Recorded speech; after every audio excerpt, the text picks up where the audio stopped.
First, live, local. This is Fox 12 Now.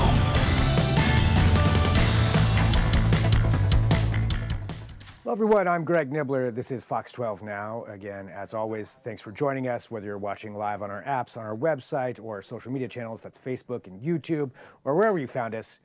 Thanks for being here. We cover a lot of topics on this show, and right now we're going to cover one that certainly affects those of you who are pet owners, in particular dog owners, here in the Portland area and beyond, and has to do with a mysterious illness that, a respiratory illness actually, that's been affecting some dogs. And this has been going on for a couple of months. What exactly is happening? Why is it happening? What can you do about it? Well, I was able to ask Dr. Kurt Williams from the ORGON Diagnostics Laboratory to join us, the Oregon Veterinary Diagnostics Laboratory to join us to talk about this. And the doctor is here right now with us. Really, thank you very much for joining us here today. And I definitely want to get into talking about the illness and what's going on with that. But before we do so, could you actually just tell us a little bit about yourself and what the laboratory does? Sure. Thanks a lot for your interest in this disease and the work of the Oregon Veterinary Diagnostic Lab. So yeah, you've got my name. I'm a veterinarian, a veterinary pathologist, and I moved to the Oregon Veterinary Diagnostic Lab a little over a year and a half ago to become the director of the lab. Before that, I was for quite a number of years a professor at Michigan State University at the veterinary school. I'm a pathologist, and I have an interest in respiratory disease.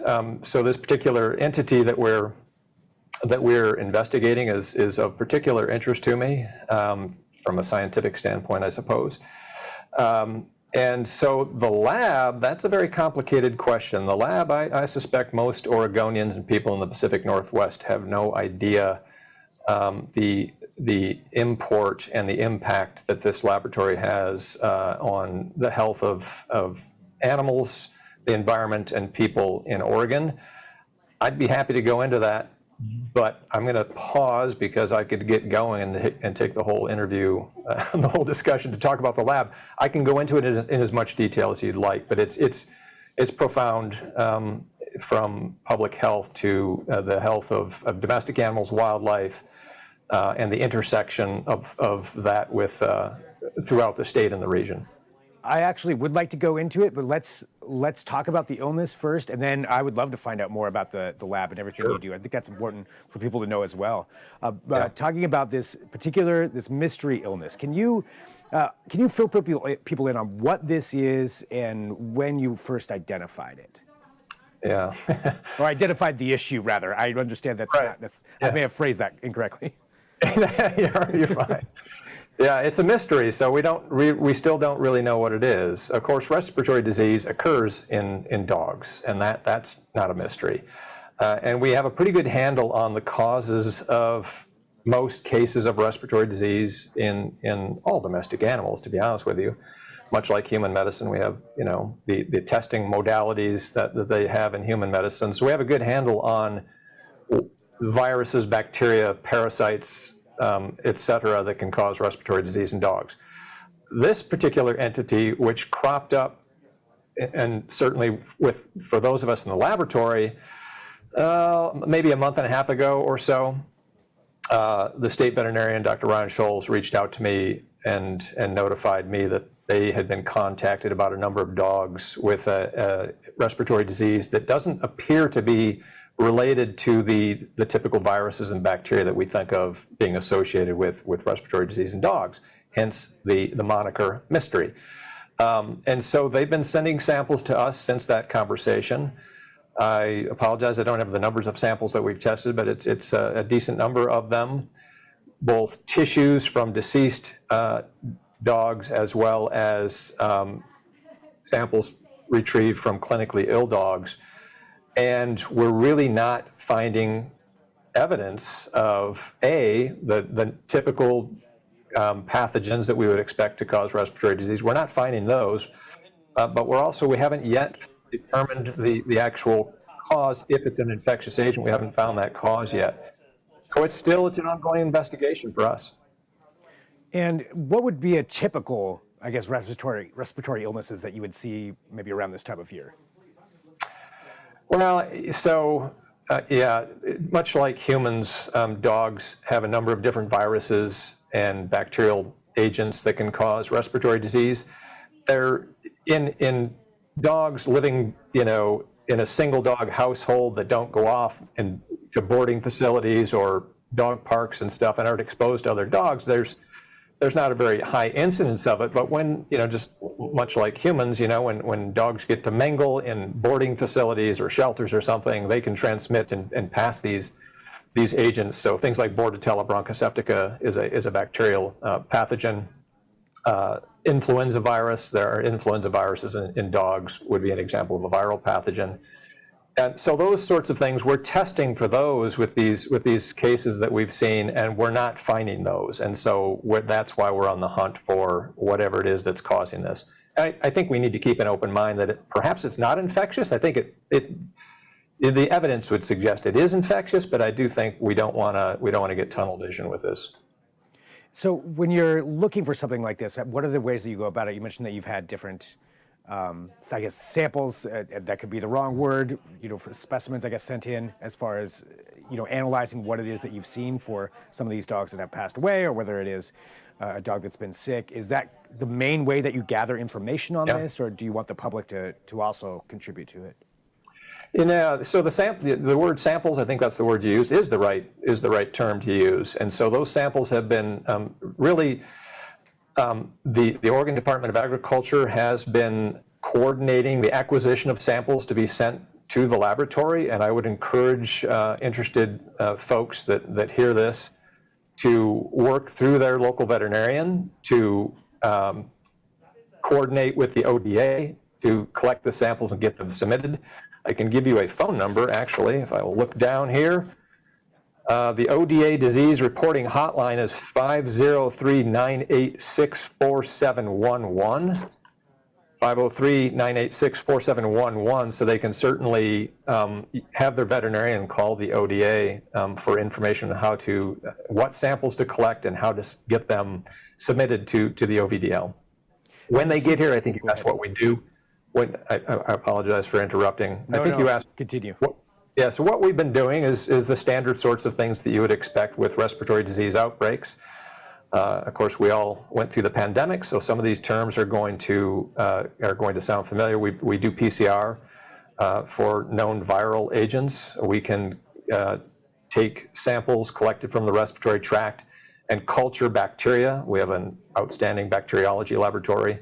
We also have an outstanding virology laboratory, but so PCR, culture, we've done some efforts at virus isolation on the off chance that this is a virus that's novel.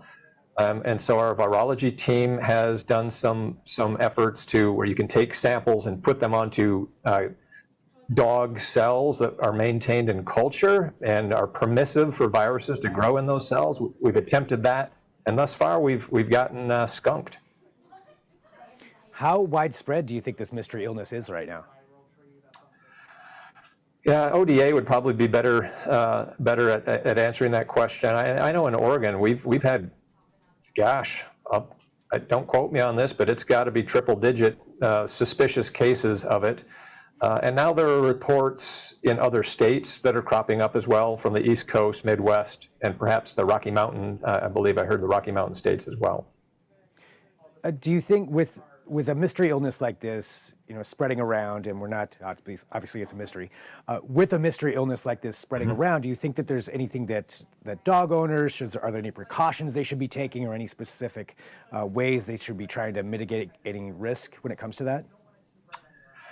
Yes, I've been asked that on other discussions I've had with other media outlets, and I as I said to those individuals, I think it would be prudent to, first and foremost, make sure that your dog is fully vaccinated against all the typical canine pathogens to prevent or to minimize the possibility that they may be afflicted with one of the known pathogens. I think that's the first step.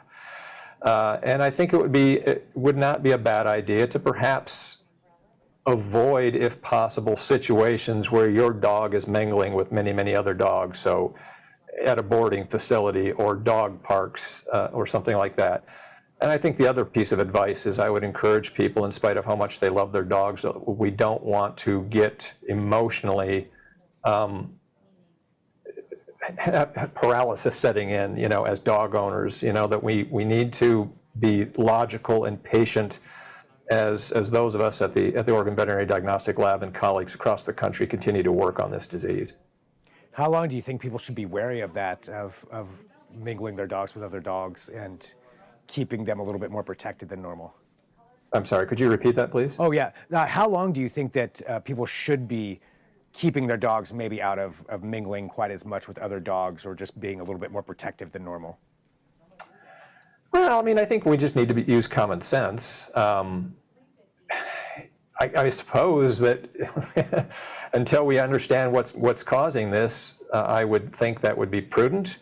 But I would work with their veterinarian. I think that those are the individuals that are most well suited to make those sorts of decisions. Well, anything else that you think people should know about this when it comes to the mystery illness and out there? I know there's a lot of people watching who are dog owners, and we all care very much about our dogs, but want to just understand some of the science behind it and some of the safe things to do. Anything else that they should know? Well, I think that a couple of things. One is to be patient, and because these are complex issues, and that's why those of us who work at the Oregon Veterinary Diagnostic Lab, that's why we're here. And there are similar laboratories across the country with very dedicated, smart people working away on these sorts of issues. The other thing to recognize is that we've done this before, that laboratories such as ours, and veterinary medicine in general, we have a long and very accomplished history of contributing to the understanding of new diseases as they crop up. So we can do this, but we have to be logical and patient and understand that we're dealing with something that may have multiple layers of complexity. And so I think people need to be patient. And then the last piece of advice I would ask is to please be wary of sources of information on things like this disease, that they're, of course, on the internet, which is where we are right now. There's a lot of spurious information. So please be careful where you get your information. Get it from legitimate journalistic outlets, through scientific experts that have the expertise and know how to be able to comment appropriately on this disease. That's why I wanted to have you on. That's why I really appreciate you being here, is exactly that reason. you can find any kind of information you want out there, and a lot of it's just not true. So that's why we go to the experts and you, and especially with the diagnostics lab. So I would like to know just a little bit more about the diagnostics laboratory and what you do there. Yeah, to me, I'm totally biased, but I think it's the most interesting part of the Carlson College of Veterinary Medicine at Oregon State University, but I'm totally biased. It is, I think the extent of our reach across the state and region is what makes this job so particularly interesting to me. For people, I haven't lived in Oregon very long, but people that live in Oregon, they understand the geographic diversity of the state. And, we're working everywhere from the coast to the high desert in eastern Oregon on disease issues affecting domestic animals, public health, and the environment and wildlife diseases. And so, we do everything from testing mosquitoes for mosquito-borne diseases to looking for common causes of disease in food animals and companion animals. We do lots of wildlife disease work. I shared with you via email some links for some stories. We're in the process right now of rolling out a series of 4 stories. 2 of them have published. The third is going to come out in another week or so. The 4 stories are largely centered around areas where the OVDL is involved in public health related issues, which I think would be surprising to some of your some of the viewers. The first one really highlighted the role of the laboratory during the COVID pandemic, that this laboratory for the state of Oregon tested more than 300,000 human samples for COVID. So we don't, in a pinch, we step up and do things for the larger public health. So that's what that first story is about, and really looking at both the impact of the laboratory and the challenges of the laboratory. We're working in a lab whose facilities are outdated, the building that does all the testing, that did all the testing for COVID, and it currently is embroiled in a highly pathogenic avian influenza epizootic that's been going on, for months and months and months, thousands of samples from domestic poultry and wild birds, California condors. That building they work in was built in 1952, and it's got leaky roofs and asbestos tiles, and so I'm putting a plug in for Oregonians to support the OVDL. The second story that is published has to do with our role in testing mosquitoes that are collected by vector control agencies across the state. We test them for viruses that can infect humans and other animals, and so we highlight in particular West Nile virus in Eastern Oregon. I think that story is quite interesting. The third story is going to be about that's the third. The second story, I missed the second story, was about a woman in Clackamas County that developed tularemia. It's a highly contagious bacterial infection, and she credits the laboratory with saving her life, that she could not get physicians to understand her malady until we tied it to the bacterial infection in a squirrel that she had interacted with. And the squirrel transmitted Francisella tularensis to her. And so in the story, she credits the OVDL with saving her life. And that story went all the way up to the Centers for Disease Control, not the story, but this person's individual case because of the nature of the agent. So, it's every day is something new and interesting. Just before I got on this Zoom call with you, a colleague of mine, as I said, I'm a pathologist, he brought me a glass slide with a tissue section from a bighorn sheep from Eastern Oregon that was found that had died, has a very perplexing disease in its lungs that we're working to figure out what's going on. And of course, bighorn sheep were extirpated from Oregon. They've been reintroduced and they've got health challenges. And hopefully all Oregonians love the outdoors and things like bighorn sheep. And so we have an important role in understanding diseases in those species.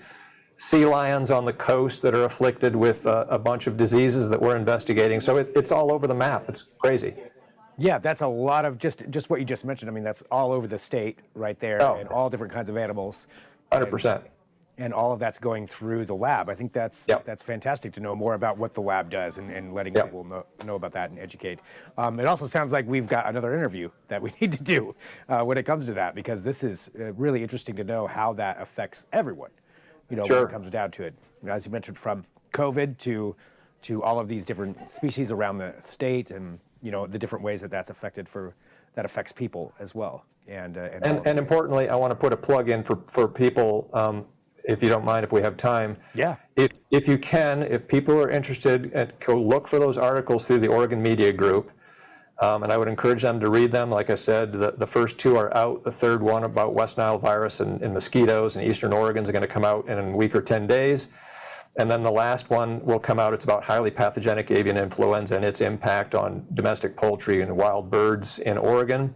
In all of those articles, at the periphery of them, you'll see an advertisement that you can click on that will take you to a page that tells you more information about the laboratory and how you can support the lab. And I would really encourage anybody who's watching this, listening to me, if they get a chance to read those articles, to click on that, because we really do want to, we're putting those stories out to tell the good story of the OVDL, and also to get Oregonians behind the laboratory and get some support so that we can build a 21st century facility that allows Oregon to be at the forefront of disease investigations in the Pacific Northwest.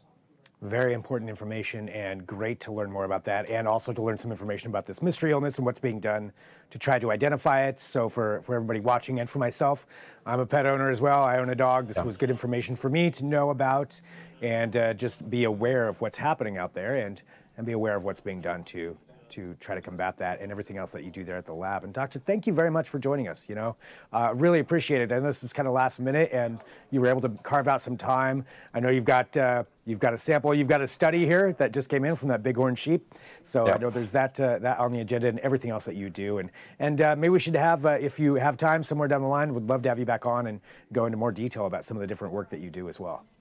Yeah, I appreciate that. I really appreciate the invitation. It was short notice, but that's okay. There's very little I like doing more than talking about the impact of the Oregon Veterinary Diagnostic Lab. So I hope people listening in have enjoyed it, and please reach out with support for the lab. And yeah, anytime you want to talk, I'll yeah, if you get me started, you'll regret it. I can talk a lot about it. That's what we do on here. That's what we do with this show. So it works out great. Well, Doctor, thank you very much, and have a great day. Thanks, you too. Bye-bye. All right, so again here with Fox 12 Now, we get to talk about all of these different things that we've covered here today, including that mystery dog illness, which I know a lot of people watching are concerned about that, want to know more about that. That's why we had Dr. Kurt Williams here on to discuss it. We go to the experts, we go to where the science is, and we find out exactly what's happening and what we need to know. And so I hope we've all learned something from that. If you have questions, feel free to drop those into the comments. If you're watching on Facebook or YouTube, if you're watching on our website or apps, that's another great way to tune in every day, every weekday to Fox 12 Now. Every time we have something different on. Speaking of the animal side of things, I will say tomorrow at 1 p.m. we're going to be talking to the Oregon Department of Fish and Wildlife about wolf populations in Oregon. We're going to discuss where that's at. There's been some poaching issues. We're going to have all of that tomorrow at 1 p.m. So Michelle from the ODFW will be joining us for that. So that's on tomorrow's episode. Today, we've already covered Meals on Wheels. We talked about auto thefts here in Portland. So like I said, a huge breadth of different programming that we get to cover here with this show. And if you have anything you'd like us to cover, feel free to send in an email, fox12now@kptv.com. That's fox12 now at kptv.com. And you can send me in any suggestions that you have for maybe a segment or something that you think should be covered, because we do, like I said, cover a lot of things here with this show. But for now, we're going to sign off. We'll have breaking news if that happens. If we have breaking news, you can come right back to wherever you're watching. Anytime between 1 and 4 p.m. outside of our other newscasts, that's where I'll be. And I will get you that information as soon as I do. But for now, we're going to sign off. I'm Greg Nibbler.